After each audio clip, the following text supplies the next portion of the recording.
Frater, Bapak Ibu, para frater, Bapak Ibu, umat yang terkasih dalam Tuhan, Shalom. Sudah menjadi kodrat manusia bahwa manusia itu hidup bersama dengan orang lain. Tidak saja bersama dengan orang lain, tetapi juga bersama dengan yang lain. Batu, pasir, tanah, air, hewan, tumbuhan, bakteri, virus. Itu kodrat. Manusia hidup bersama dengan yang lain. Dan hari ini, saudara-saudari yang terkasih, ketika kita mendengar bacaan pertama, selesai penciptaan, lalu dibawalah semua binatang, ternak, burung-burung kepada Adam untuk diberi nama.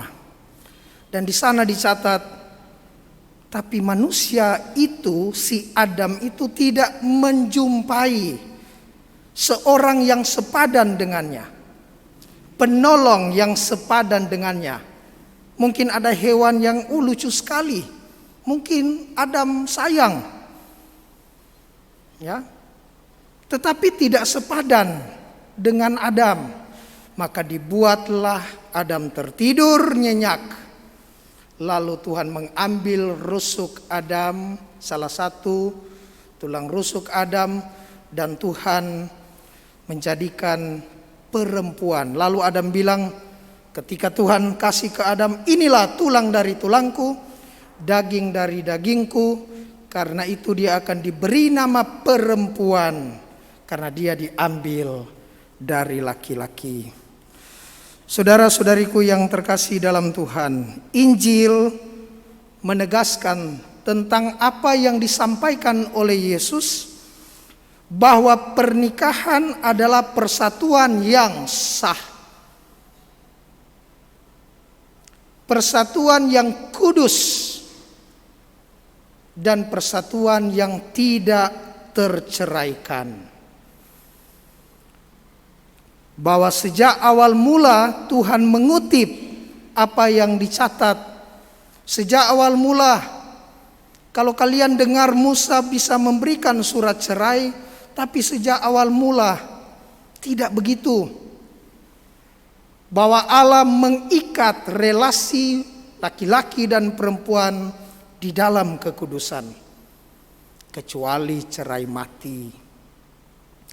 Saudara-saudariku yang terkasih dalam Tuhan, ada 3 inspirasi yang boleh kita renung praktekan pada hari Minggu biasa pekan ke-27 ini. Pertama, Yesus menguduskan kita sebagai saudaranya. Dalam bacaan kedua kita melihat bagaimana proses kenosis, melepas untuk memperoleh. Dikatakan Kristus untuk waktu yang singkat direndahkan di bawah malaikat-malaikat menjadi manusia, supaya di dalam kemanusiaan itu Kristus ambil bagian dalam kemanusiaan sama seperti kita, kecuali satu hal, yakni dalam hal dosa.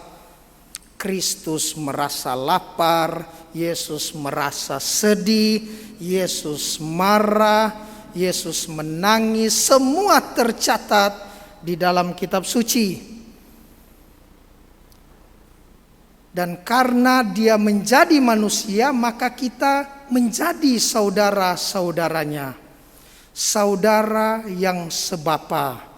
Karena itu dikatakan pada bacaan kedua tadi ayat 11, sebab dia yang menguduskan dan mereka yang dikuduskan semua berasal dari yang satu.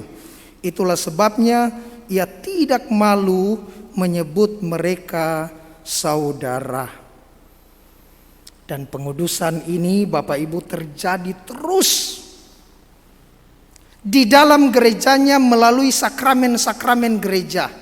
Orang lahir dibaptis, mulai bertumbuh, dia ambil bagian dalam perjamuan satu roti, Ekaristi, mulai beranjak dewasa di dalam iman, sakramen krisma, dan seterusnya sampai pernikahan dikuduskan, sampai sebelum mati dikuduskan. Bukan main kita di dalam gereja Katolik. Kita perlu menyadari dan bersyukur tentang penyelenggaraan dan pengudusan Allah di dalam skematik kehidupan manusia dari lahir sampai mati.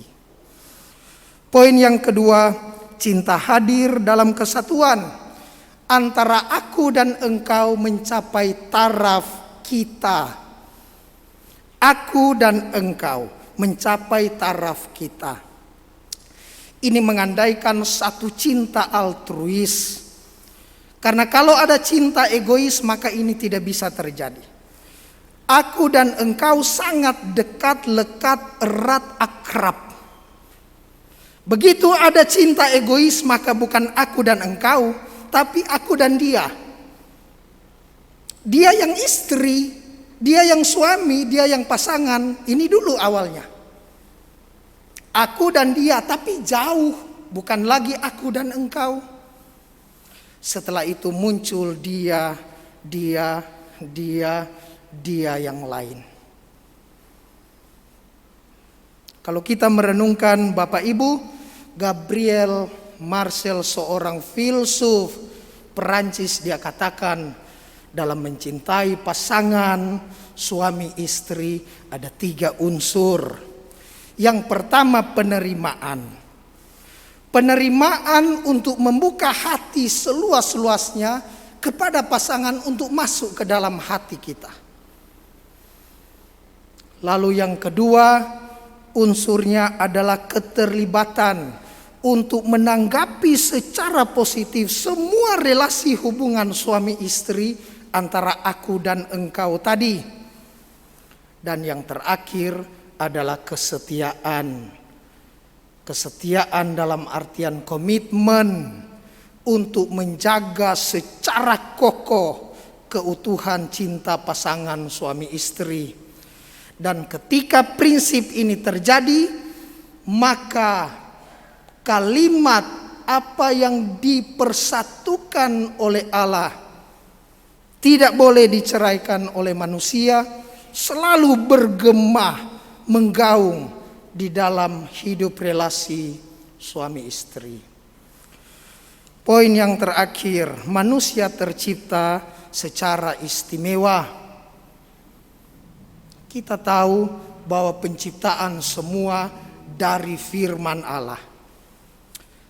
Berfirmanlah Allah, jadilah ini, maka jadi. Jadilah itu, maka jadi.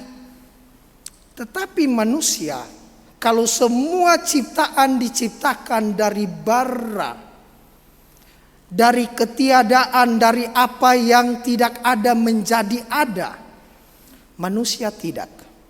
Dari bahan yang sudah ada, diambillah dari tanah yang dulu diciptakan oleh Allah, dibentuk Allah menjadi Adam. Maka Adam ini artinya tanah, artinya bumi. Disuruh tidur, tertidur, pulas, nyenyak Adam.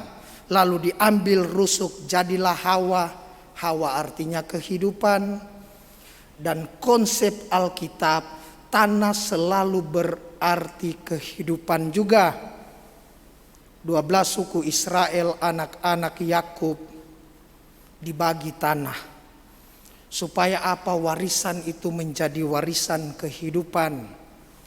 Jadi kalau Adam adalah tanah menghasilkan Hawa dari rusuknya, itulah kehidupan. Maka dari Hawa berlangsung dan berlanjut terus menerus kehidupan yang lain.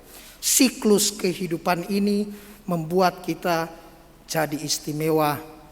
Dalam doa pemberkatan orang menikah, pastor mendoakan satu kalimat, inilah satu-satunya anugerah yang tidak dihapuskan, dibatalkan oleh dosa asal, dan tidak dihapuskan, dilenyapkan oleh air bah, yakni perkawinan dan menghasilkan keturunan. Saudara-saudariku yang terkasih, kita mohon rahmat Tuhan. Semoga dari hari ke hari cinta suami istri cinta Allah di dalam gerejanya dan cinta gereja terhadap Allahnya tumbuh tanpa harus kita memaksakan diri untuk menjadi orang-orang yang seolah-olah pastor saya mampu tetapi tidak mampu.